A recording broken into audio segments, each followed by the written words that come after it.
As photographers, if you're spending more time on the computer editing than you are out in the field shooting, working on the fundamentals and the basics of photography, then I think I know why your edits have been feeling off. And here's what I mean. This all begins with a shooting problem. It all begins with taking photos and working with raw photos that, to be completely honest, aren't the strongest photos to begin with. And what we as artists and creatives have this tendency of doing, myself included, I've been there so many times, is to try to save a bad photo in the edit. And when that edit begins to feel like a fight and begins to feel a little bit like you're getting lost in the sauce and you're not sure where the direction and the feeling of the photo is really going, I feel like that's where this big editing mistake actually begins.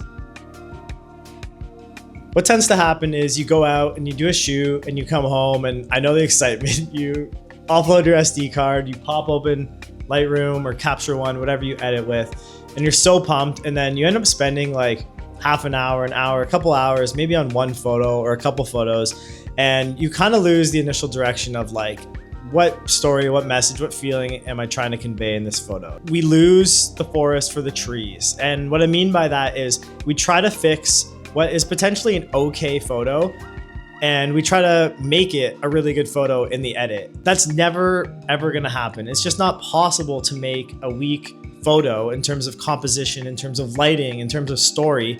You can't fix any of those things in the edit. So we're taking a photo that's maybe like a 40 or 50% of the way there, and we're trying to use the edit to bridge that gap to 100%. We're trying to make the edit do the heavy lifting. And what I've found after editing like that for over 10 years of humming and hawing and trying different presets, different styles, it's just a weak photo to begin with, and that no amount of really, really good editing is gonna make or save a weak photo. Here's how I think about it now. I'm a professional commercial photographer. I've worked on a bunch of campaigns, and I think I have a pretty freeing and refreshing outlook on this entire editing process.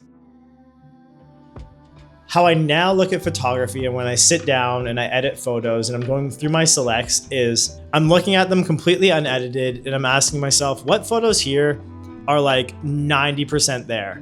In the sense that like, even if I weren't to edit them at all, just slap on like quick little contrast, maybe exposure adjustments, whatever, would they still be good photos? What that does is it fast tracks me to find the photos that are 90% there.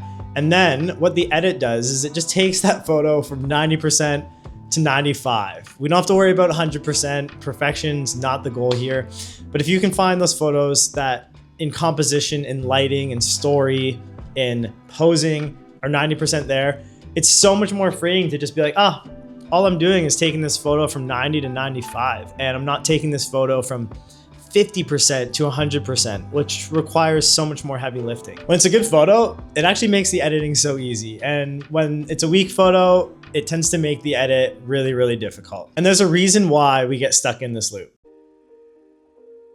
The content we consume, all of the incredible photography nowadays on Instagram, on Pinterest, on you name it, magazines, wherever you're consuming your photography, there's so many trends, there's styles, there's film looks, there's presets. I think a lot of the time we look at those things and it's easy to think that those are what makes a good photo. I myself have looked at some of my favorite photographers and I've always fallen into the trap that like, man, they're such good editors. I'd love to be able to edit my photos like that.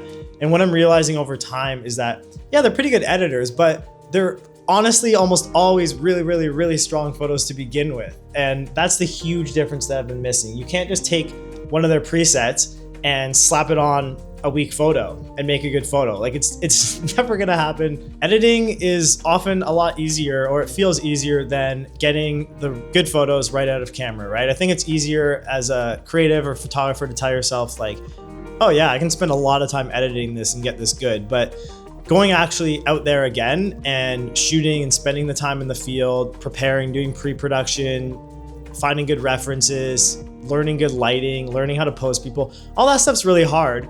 And it's way more difficult to learn than like just watching editing tutorial videos or just taking people's presets and applying them on your own photos, thinking that that's gonna help. And so here is what I've discovered after 10 years of what actually helped me, and maybe it'll help you too.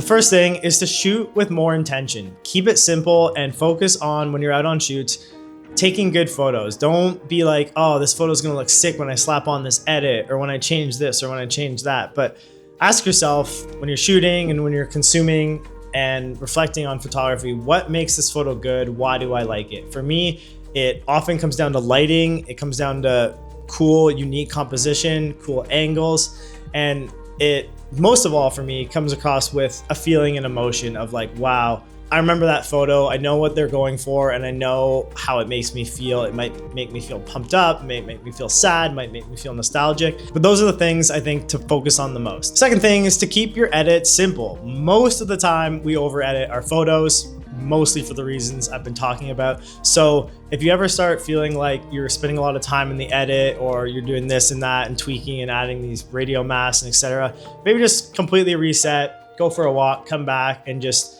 come at it with fresh eyes. Try to keep it simple. Most of the time, the timeless photos, the really good photos, the edits are really simple. And the third thing, this is just always like a gut check for me when I start to get lost in the sauce, is that if the edit and the photo in post starts feeling forced, and I think you'll know over time what that feels like. For me, I just start to feel a little bit like in the edit. I just don't feel like I'm feeling it anymore. Then let that photo go. Just work on another one. You never want to force an edit. And just to show you in practical terms, here's what I mean. I went through the archive, my body of work, from when I first started photography, and when I feel like I was probably a bit more prone to this, to like taking mediocre or weak photos and throwing on really, really hard, whether it's like saturated, clarity, whatever it is, really hard edits. And I also want to share with you some photos a little bit more recently where I feel like out of the gate, they're just a little bit stronger photos. They use all those elements I was talking about previously that make them a strong photo.